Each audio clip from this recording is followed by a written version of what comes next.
Hello, hello, and hello.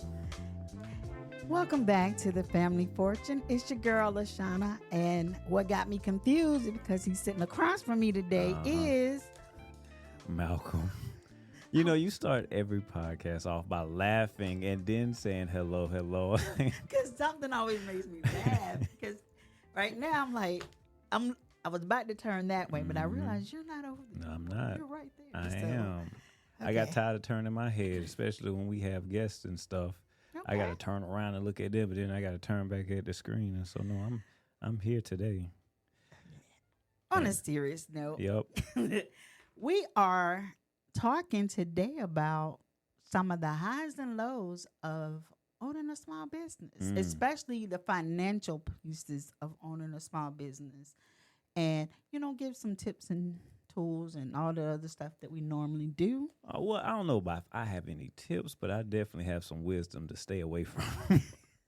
And that is always a good thing.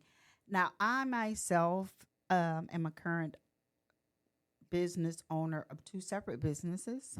One I actively work in and one I don't. And the trials and tribulations I went through to get these businesses set up through my own fault, because, I just wanted to learn how to do it myself. So I had a lot of special financial pitfalls. But now I know what to do. How long have you owned these businesses? One I created in 2015. Okay. And that's the primary one. And that's my paralegal business, my virtual paralegal business. And the other one I created probably 2 years after that, but I didn't make it official. And I put that in quotation mark. I didn't become legal with that until 2019. So I was operating dirty, what I call operating dirty, unofficially, and praying that no one wanted to sue me. Because that was like a thing. But you had a couple of businesses too, right? I've had 3 official businesses, and all 3 failed. And this is where my wisdom comes in. Okay. It's things to stay away from.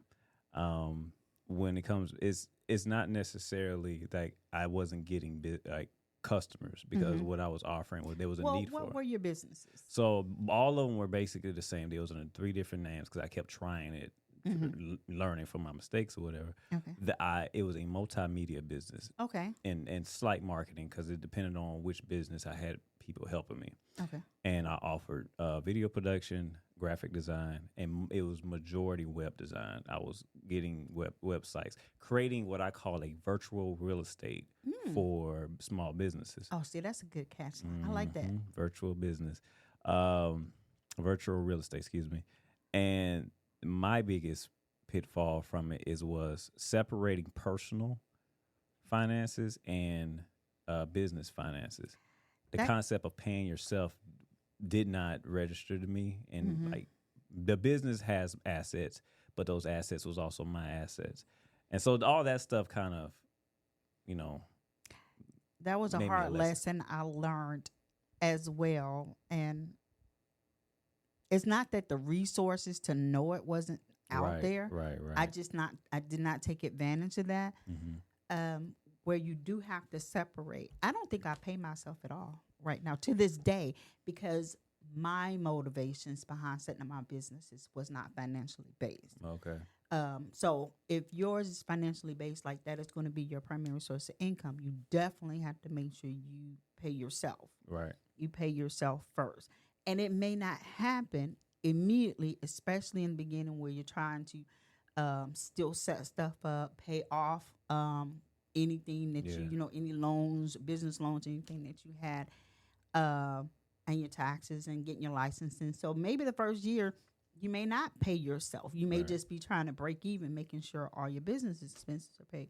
But that is one of the first thing I did when I decided to become a little bit more serious about what I was doing, was set up a separate bank account for my businesses. So I have 2 separate bank accounts because everything was coming out of my account. And I was trying to label them in my little bank account, say this is for this is for that. But I was setting myself up for financial failure or potential financial losses, especially if someone decided they want to come after me. Right. They could attack my personal money. Right. So I was like tiptoeing Mm-hmm. for a long time until I set the account. So you never separated your you got business No, accounts? all of my money was coming out of my checking account, my savings in my checking account. Mm-hmm. Everything that I spent and everything I earned was going back and forth into my own stuff. And I wasn't necessarily saving money to invest in new stuff because I didn't do any loans. Mm-hmm. I was always afraid of loans. I don't Yeah. like owing people anything. Makes sense.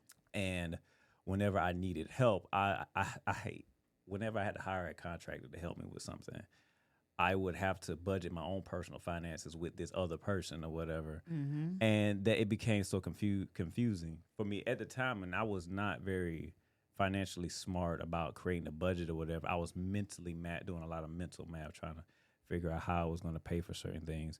And the biggest thing that made my businesses fail is because I stopped doing contracts and I was doing all the work myself, got burned out, and my clients kept coming in, and I was like, I have no more to put out. And so because if I would have financially planned for help, I would have actually been able to sustain these businesses. Mm-hmm. And then also there was stuff like, I don't think the LLC was like a confusing thing to me, but just taxes in general. Mm-hmm. Like it was my last business where I realized how to pay for taxes, or how to account for taxes.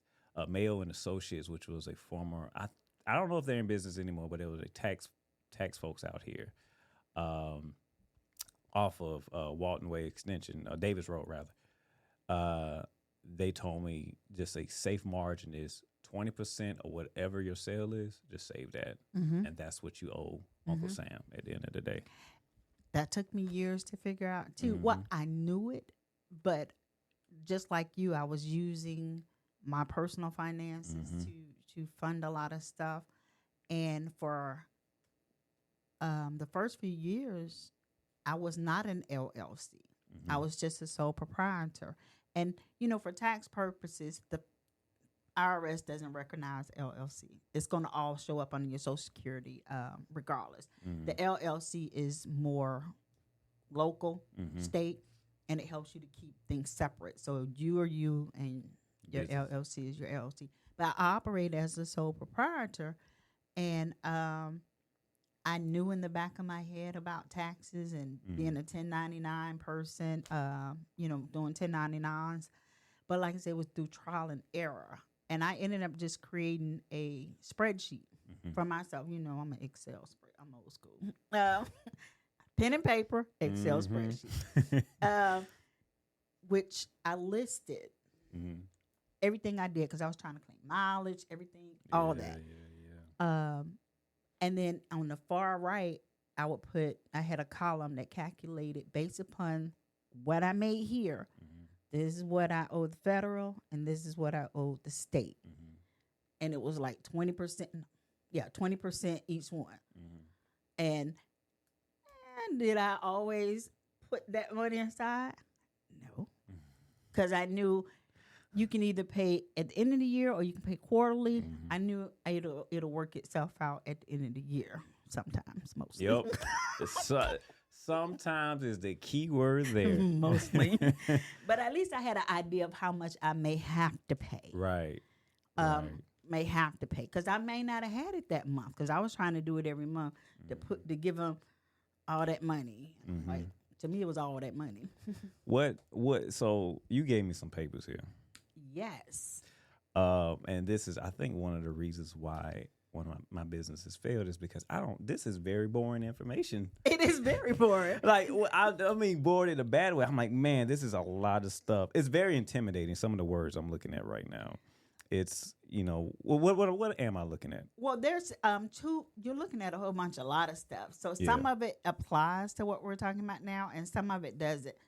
So like this one talks about closing your business. We don't have to do with that. And then there's different legal. This is making yourself legal. Yeah. And then not just legal in, the codes and regulations and everything else, but also to be kind of financially legal too, because Iris is going to always want her money.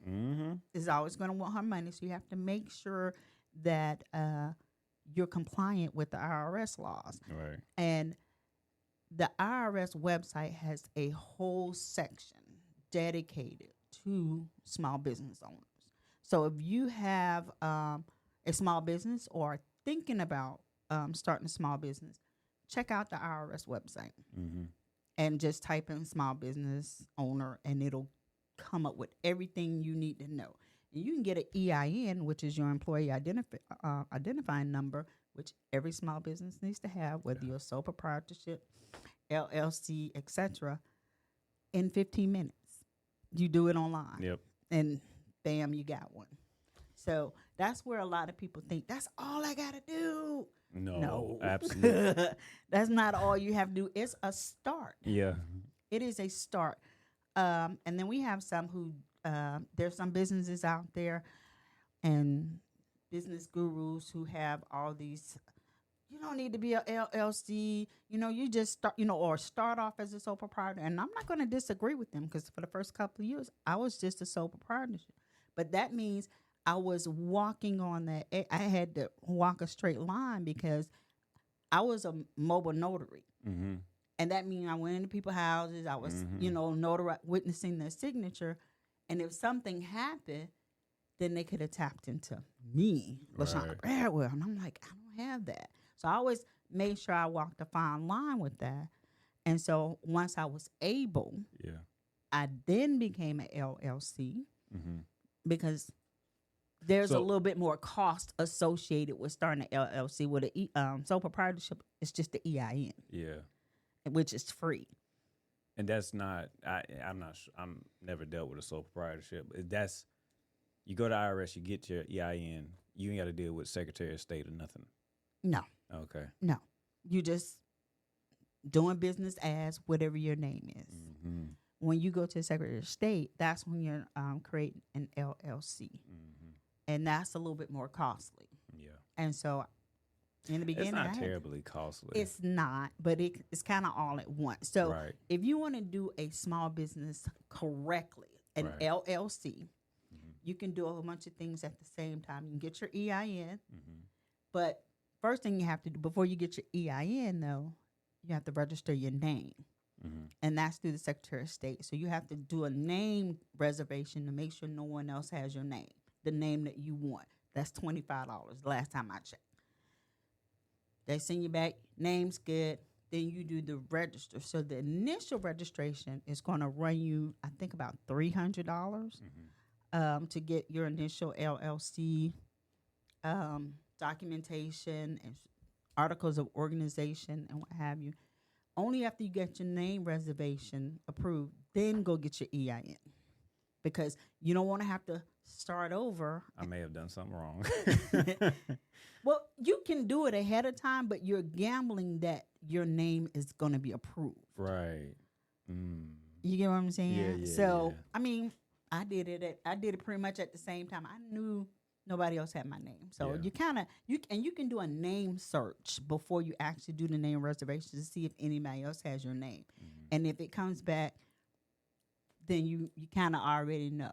Right. So that you can do the name search on the state site as well. But once you get past that initial LLC setup, it's not that expensive. I think it's like $50 a year to keep it renewed. Yeah. Where people mess up is they don't get a local license. Oh my gosh. And not every entity requires a license, but Augusta, Richmond County, Columbia County, CSRA requires a business license. What's it? You go to the chamber, correct? You're in Columbia County. I'm in Richmond County. We just go down here to the Marble Palace, what I call the Marble Palace. The municipal building. Yes. It looks like a marble palace, doesn't it? Yeah, I never thought of it that way, though. So you just go down. I went and got mine done today. Renewed mine today. 6, 7 months. How many months late? 4 or 5 months late. Because it's supposed to be renewed every year. But you said certain businesses go there. Not all businesses. Not all LLCs. No, everyone should. Oh, everyone should. But they don't. Okay. And especially it depends upon, because there's licensing. Like if you run a barbershop or anything, one of those professional entities, there's different requirements to get your license. If you're running a food truck, There's different requirements, and I see. There is some confusion about food trucks, man. I do not want to get in that business. There's different requirements to get your license. Yeah.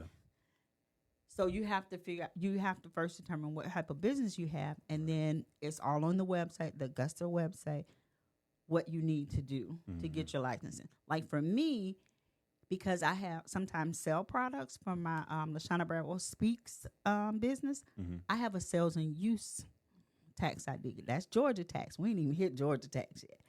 That's sales and use. That gives me the authority to tax you. You know, and if anytime I'm selling something, I have to have it on display saying, hey, I'm going to tax you. I think that would be a separate conversation about tax laws for businesses because, like, I'm not sure how it works between the difference between providing a service versus selling a product. I'm sure there's two types of taxes there, in which I have no idea the differences, but I would imagine like there's a part where the business is taxed for just operating, for just selling service or product, but then the customer that's getting product is taxed as well, which will go to the state.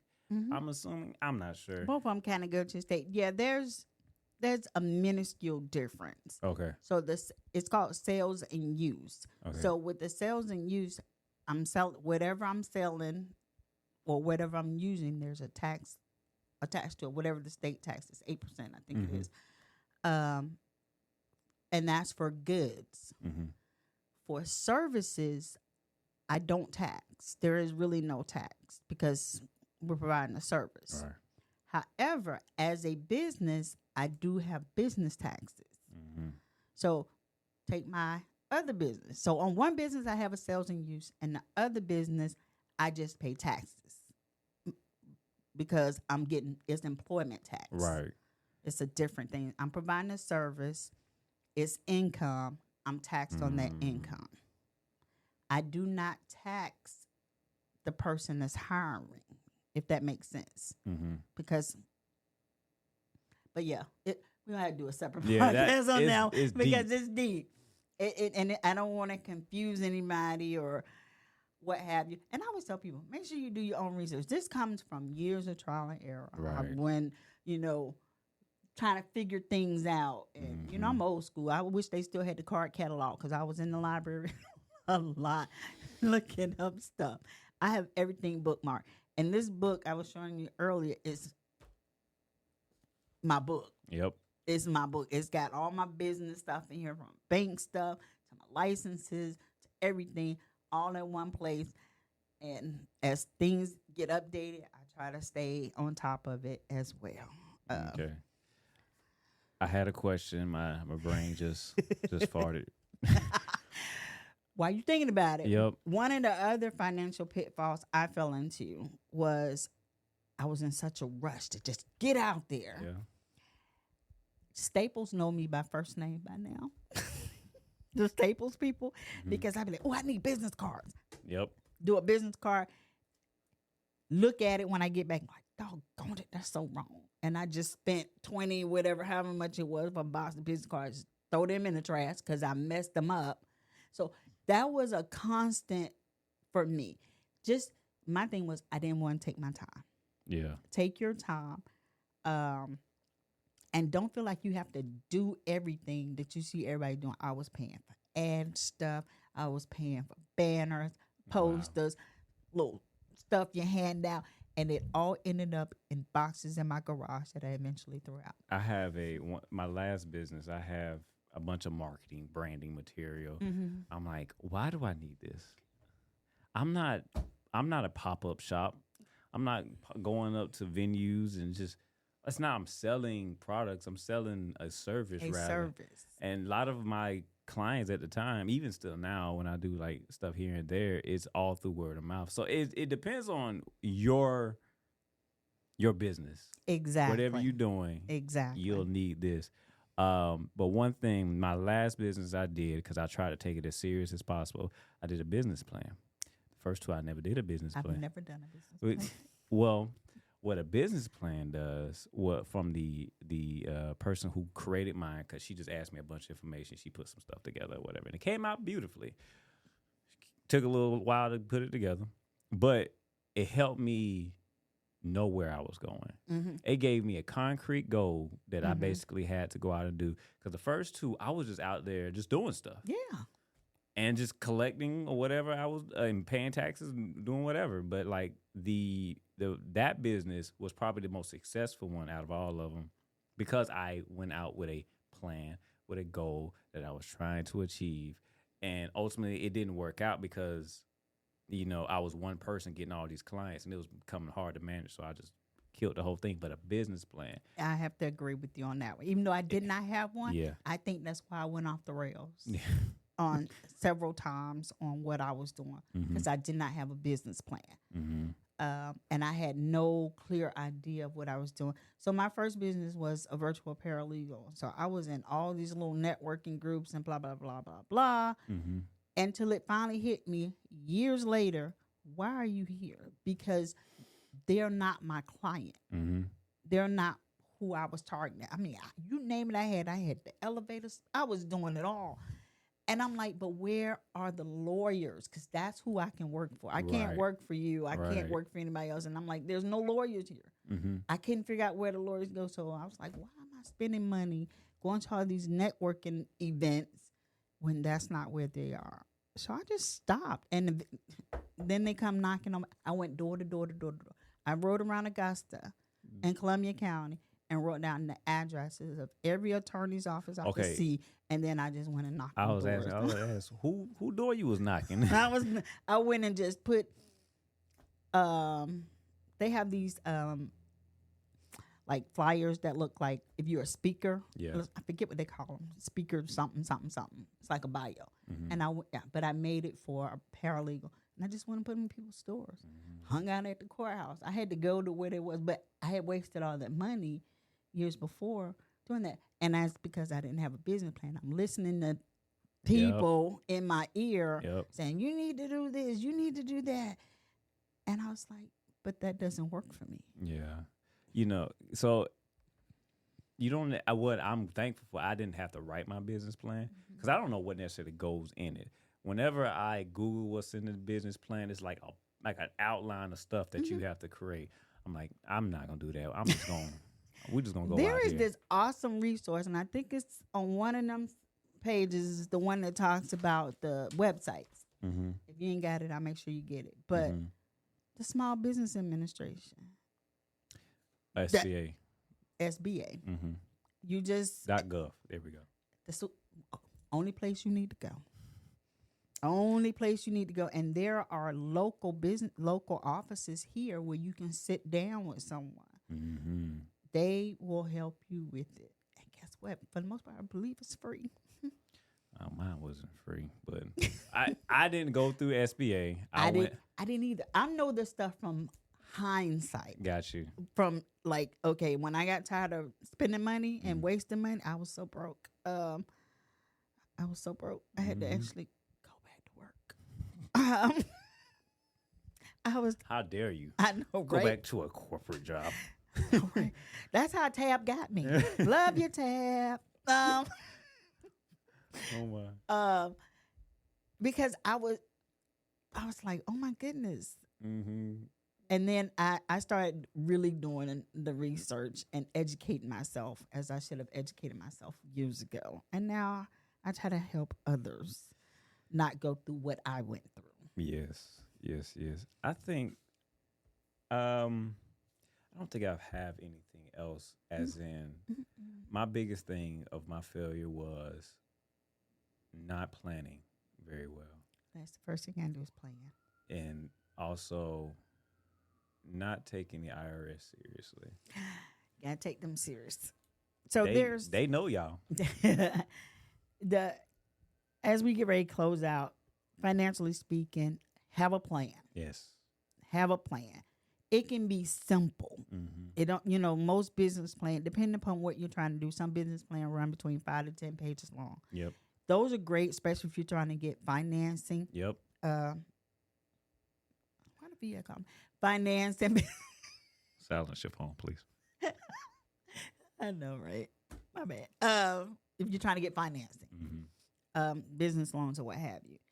But it's also good to outline, like you said, what you're going to do, what your end goal is, what your how you're going to handle your finances, how you're going to handle your taxes.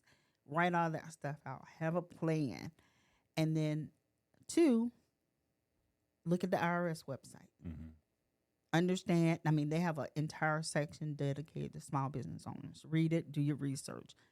Figure out what works for you. And 2, don't be so quick to jump on or listen to everyone that's out there. Do your, listen to them, do your own research. Let that TikTok video be your inspiration to start, but that's a good point. It's TikTok and Instagram, like they'll motivate you to start doing something, but once you get that little kick of motivation, use that to actually preparing. Don't just go out and do it, or you're gonna be sitting just like me with 3 failed businesses. And maybe 4, because now I'm thinking about getting back into it. Before you do, go to the Small Business Administration website. And there's one I can't remember where the office is, and I just told somebody where it's at too. I just told Bree where it's at. So, because she has a huge plan for things that she wanted to do, and I think I gave her this information too. But this has been fun. Yes, it has been fun. I laugh because Malcolm's funny, but this is a very serious. Oh, here it is. This is a very serious subject, and make sure. I don't know why I took it off. I thought it was. There we go. And if you're interested in this information, just hit me up with an email, lbradwell@tbcaugusta.org, and I'll make sure I send you all the documents that I just handed off to Malcolm to help you get your small business started off legally correct and financially correct. Okay. You got anything else? You're so silly. Until next time, I'm LaShawna. Nah, I'm Malcolm. In a new seat. Just for today. And this is the Family Fortune. Bye.